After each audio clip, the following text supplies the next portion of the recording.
Today, all over this broad land, the people of the United States meet in sacred session to pay tribute of respect to their departed dead who have crossed the bourne from whence no traveler returns. It is only natural that man should mourn and lament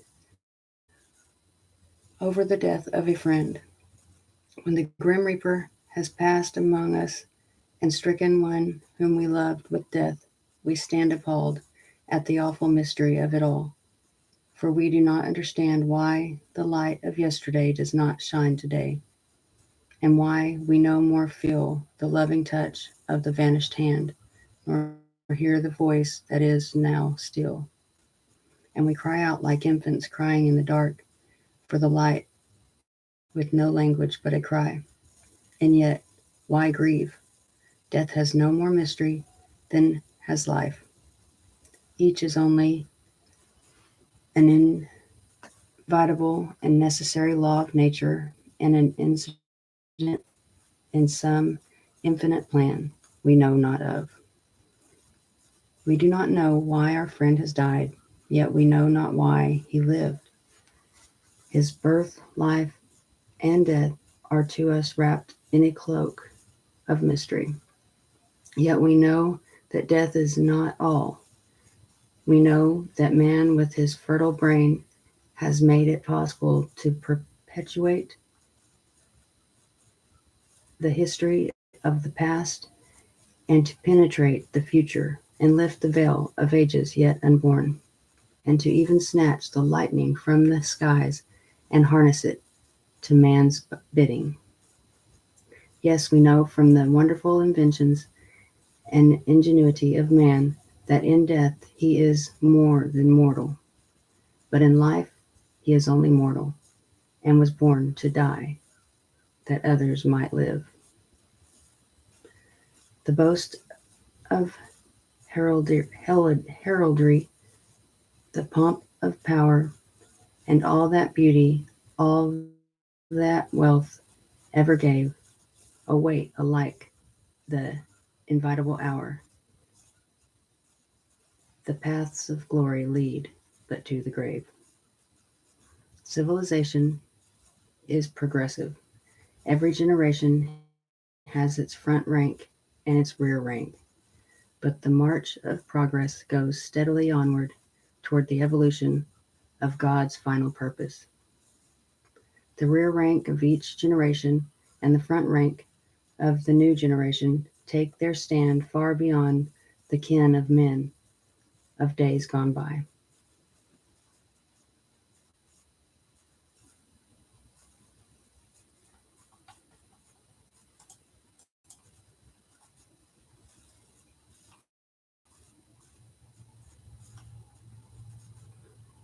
Time was, and not many generations ago, when ordinary men like you and me were looked upon as mere pawns to be used and cast aside by the will of a man who wore a coronet on his brow and held a scepter in his hand.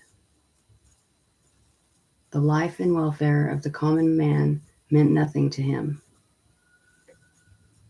To the common man, the gates of ambition were forever closed. For him, life held no bright promise to lure him on to noble thoughts and valorous achievements. Today, the best spirit of the world has changed. Though the eternal battle of life still rages, though the strong continue to oppress the weak, though tears are shed, blows are struck, and blood is spilled, yet through the din of a nation's dead constitute the Iliad of a nation's woe, and its best heritage is the lessons which it carries to the living.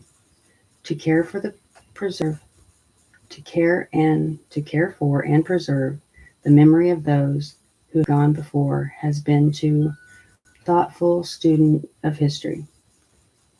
At all times, one of the signboards which show the progressive march of civilization and the development of the races. The monument to a dead hero whose life has contributed something to the state stands not alone as a constant tribute to his virtues and his memory, but an inspiration to the living and the nations of the earth, which have not responded to this honored sentiment, have not long survived the empire of decay. However short or humble a man's life may be, there gathers about it always something of love and sympathy, and when it is gone, some fond hope or bright ambition perishes. The dead leave their good deeds behind them to serve both as a warning and an example, to be judged by what has been accomplished by the spirit which inspired it, and temptations and environments which endangered it. No man has lived without making some impressions, for good or ill, upon his generation, and and no one is wholly dead whose memory or whose example inspires the humblest to higher ideals or loftier purposes. Man's life leaves the body and is borne to the earth whence it came. Fruits and flowers bloom and blossom in the springtime, and with chill November's surely blast fall to the earth in decay. But there never was a fruit, and there never bloomed a flower that did not leave its seed, and never a life that did not leave the fruit of its example.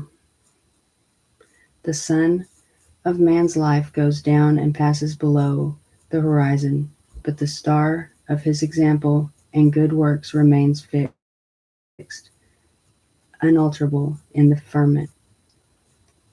On a hillock above the narrow pass of the Thermopylae stands in heroic size a marble lion, fit emblem of intrepid courage, and at its base is found the inscription, "Go tell the Spartan, thou that passeth by, that here obedient to their laws we lie."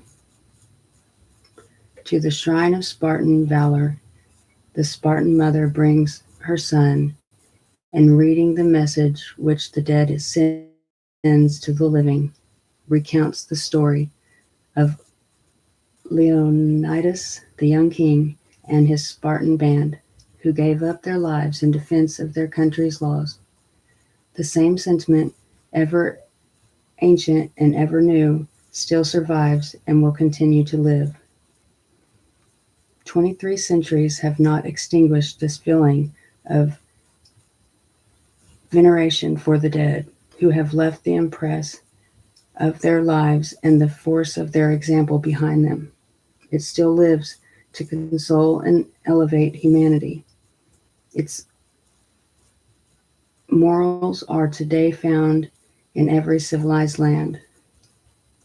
On the banks of the Danube, the historic stream whose waves have witnessed the march of the hordes of Attila and the paladins of Charlemagne, I can't say that, whose shores have echoed to the tramp of Roman legends and hymns of the Crusaders and the artillery of Napoleon, stands a noble structure in marble called the Hall of Heroes, containing the effigies of the great men of Germany.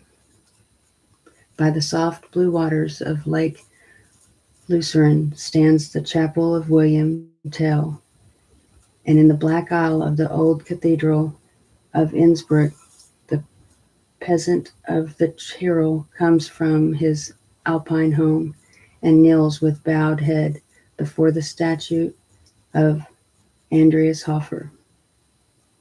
The Frenchman rejoices in the glories of his race as he stands under the dome of the Invalids and looks upon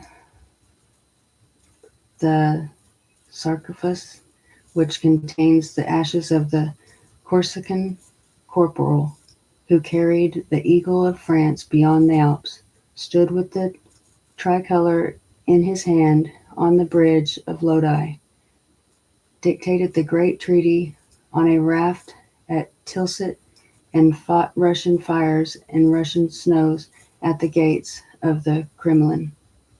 The great emperor, whose heel rang out upon the tessellated floors of the capitals of Europe as he toppled their thrones and used them as stepping stones upon which he mounted the throne of the Empire of France. And as his countryman follows him to that dazzling summit, he can weep over his passing as he sees him driven into exile, where like the caged eagle he beats out his heart against the barren rocks of St. Helena. In England, in Westminster Abbey, the Valais, where rests England's great, her mighty dead, under the arched domes with its many-colored lights, there are shed soft rays from 1,000 windows, where stand in flawless marble and well-burnished bronze statues and monuments of the statesmen and the warriors who have caused the drumbeat of England to circle the globe and enabled the Briton to indulge in the proud boast of an ancient Spanish king, that the sun never sets upon his possessions, and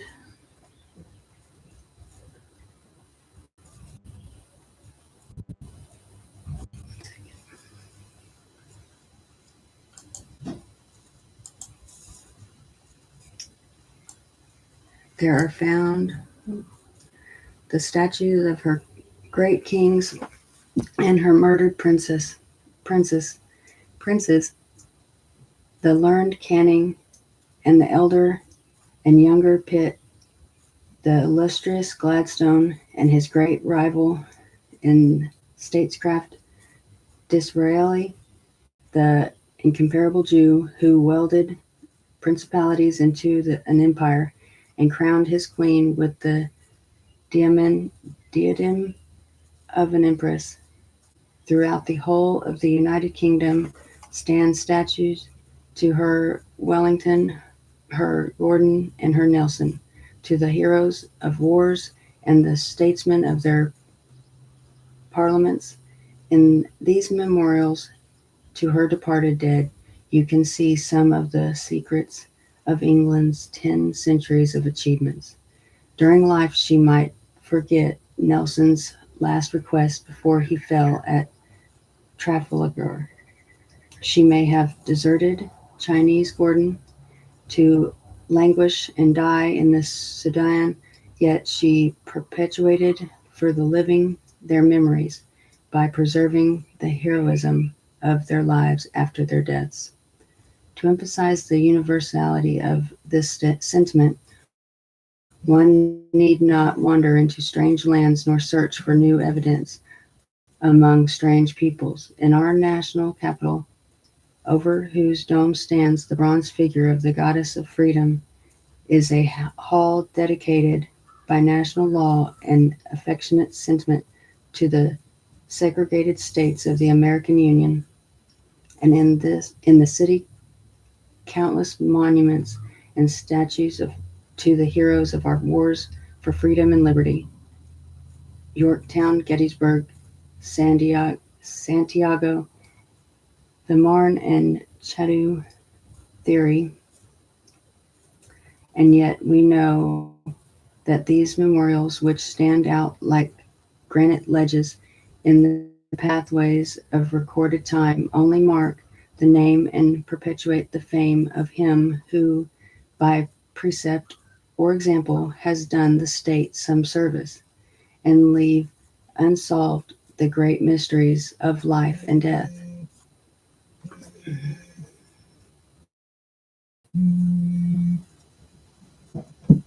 It is the life beyond the grave, when the soul has taken its flight from its tenement of clay, which has challenged the best thought of theologians and philosophers throughout all time. and the jest becomes a mockery in the face of the struggling soul amid the agonies of dissolving nature and the gloom of approaching death. It is the quiet, still voice from within which makes us feel there is that about us which will conquer mortality. That man made in the image of his Creator, the most helpless at his birth and the most made to wholly die. The pagan philosopher heard the same voice when he appealed to his gods, and yet regarded them only as a superior influence which controlled the material things of life, while others of the advanced pagan school admitted, as they exclaimed, "It must be so. Plato, thou reasonest well."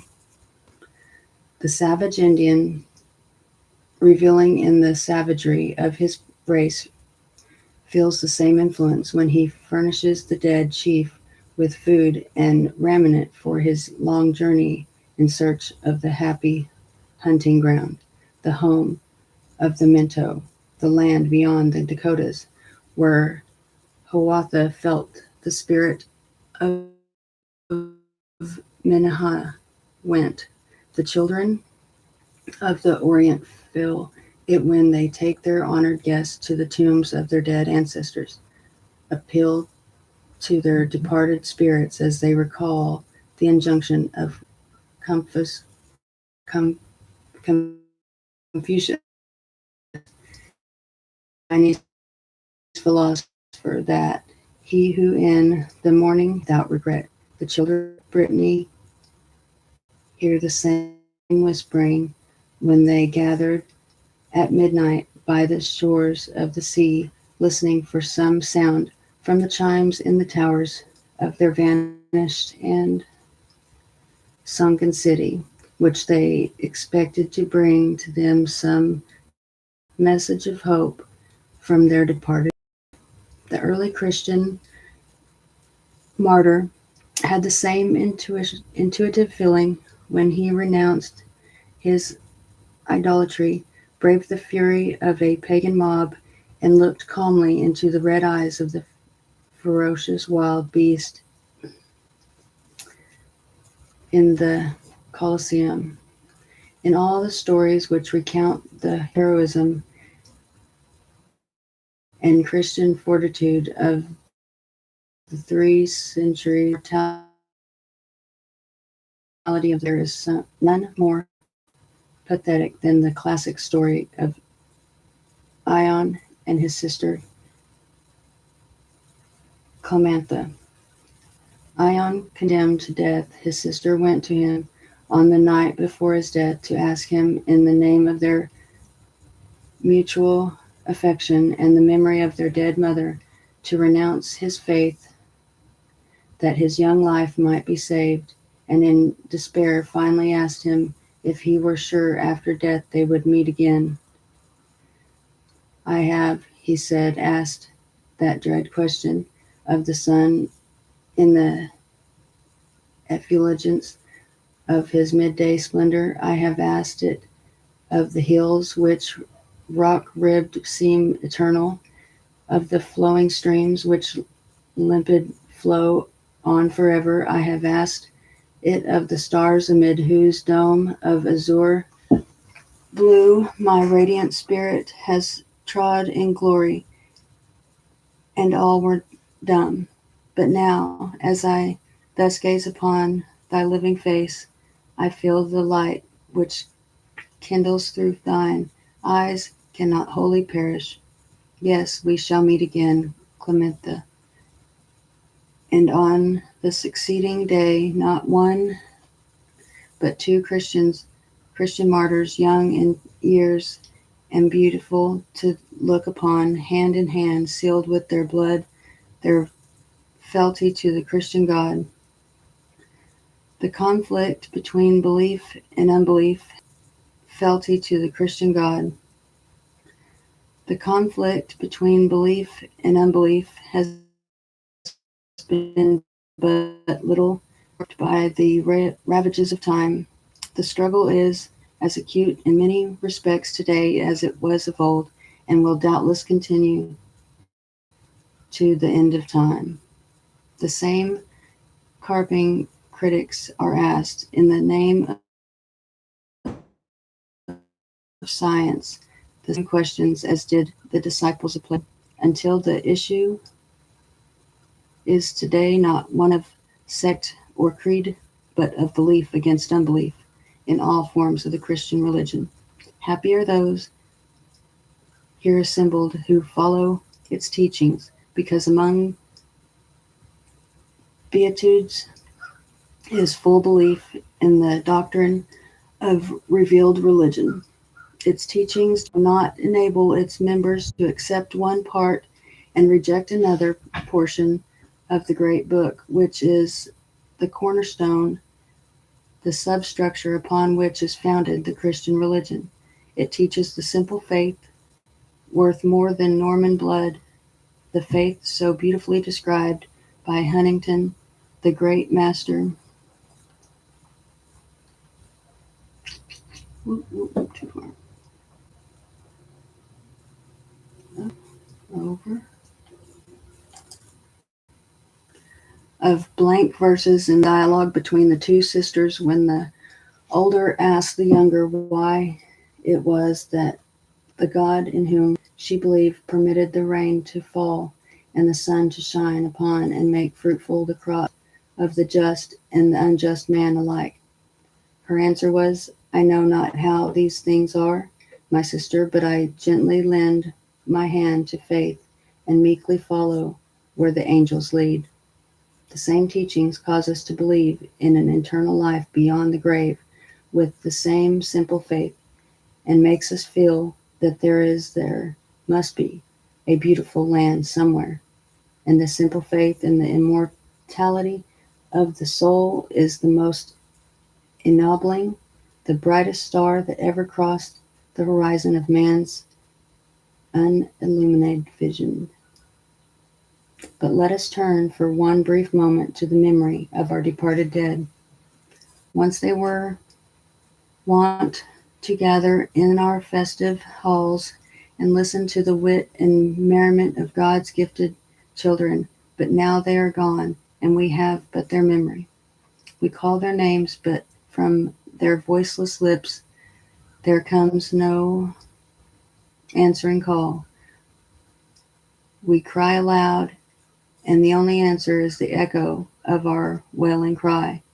And we know that in a little while we shall see you face to face. Then, O death, where is thy sting? O grave, where is thy victory? And if they could come and join the solemn ceremonies of this hour, what message would they bring? Would it not be the message which the angels brought to the shepherds in the early twilight of the long ago? Peace on earth, goodwill to men. Would the message not tell us, who are still in the quick, to be true to our professions, faithful to our friends, and to cover with the mantle of a generous charity the frailties of our enemies? Would the message not exhort us to obey more sedulously the high ideals of life, in order that our arm may be strengthened and our soul refreshed in preparation for the time when we too shall wrap the drapery of our couch about us and take our place in the cold and silent chambers of the dead? Would not the message bring happiness to the heart, strength to the body, inspiration to the soul, and enable us to forget the transitory things of this life and prepare for the more substantial ones in the life to come?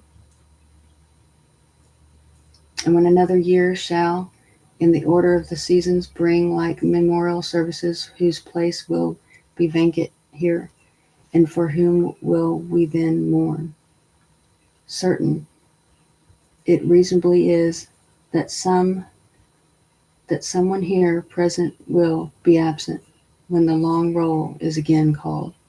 Let us hope in answer to this solemn question that the one to whom the final summons does come, it may find him ready to meet his Creator, may find him as the evening twilight darkens into the night of death, surrounded by his family and his friends, consoled and comforted by his religion of whatever form of worship it may take, and that he may be able, as gentle hands wipe the death damp from his brow, to console the bereaved ones in the beautiful language found in the passing of good King Arthur. Comfort thyself as best thou mayest. For me weep, not because they will waft me to the vale of Avalon, where it never rains, where it never snows. The end.